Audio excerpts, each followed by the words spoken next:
Vox Talks. So there's a statistic, and the working groups that were created, brought this to my attention that only 25% of African American students who are admitted to Georgetown actually end up coming here, as opposed to 70 to 80% white students. That's really interesting. Yeah, I had no idea. Do you think there's a certain way the university packages itself, or why do you think that may be the case?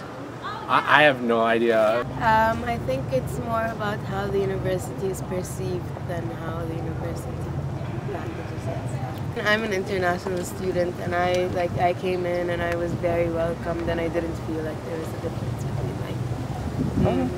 and I have friends who American friends and white friends and black friends and Hispanic friends, and I think everyone gets along. I mean, I don't know why that's the case, but I mean, when you come to Georgetown, you see mostly white people. I know Georgetown's not really so great with financial aid, and maybe that's an issue, and they decide to come. I think part of it has to do with Georgetown's reputation, outside of Georgetown. As kind of this really upper class, sort of preppy, predominantly white school. There are a lot of other schools, especially Ivy League schools, that kind of eliminate loans and won't even pay for your education, your tuition, if you make less than say $60,000 a year. I think one reason might be the financial aid packages. I know a lot of people get into other Ivy League schools and they offer to pay them more money, but also academic scholarships.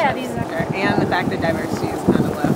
I know a lot of people make decisions. They're like, well, should I go to Georgetown or should I go to Howard down the street? Obviously, a lot of people think Georgetown has a better education, but social life is also important. I think Georgetown is pretty diverse and good with diversity. Some people think that international students self-segregate or whatever, but I think in general. I think just automatically you're drawn to people that look similar to you, and especially after unless you become friends with a diverse group of people freshman year, I feel like after that mark it's kind of awkward to become friends with people. I'm Latino. I come from LA. I grew up around other Latinos, other African Americans. So when you come from that background to primarily white school, and all you do is see bros and all these rich kids, you get kind of intimidated. You get kind of intimidated. So, it sounds bad to say, but I think that self-segregation, especially in the United States, is kind of a natural tendency for us. Because, the square cities are kind of organized. It's I guess a lot of people argue that they hang out with people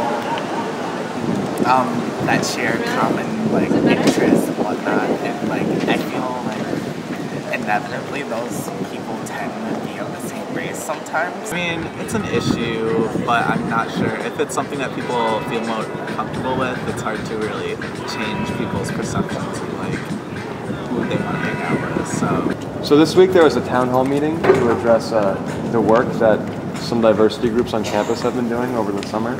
And the diversity groups were basically created out of the whole April Fool's Hoya issue. Do you have any thoughts on that, first off? I just thought it was really crazy. I couldn't really believe that happened.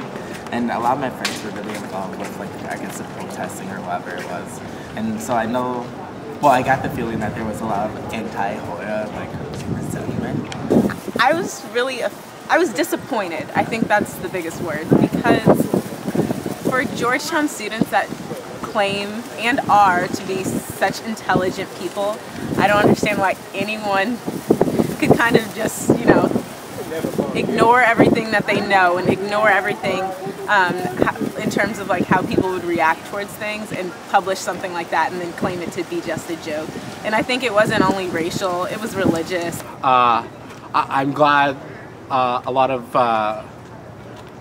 groups came together to discuss that. Yeah, and I'm glad Georgetown addressed the issue. They should just be more tactful. Hopefully they've kind of learned their lesson and it won't happen again.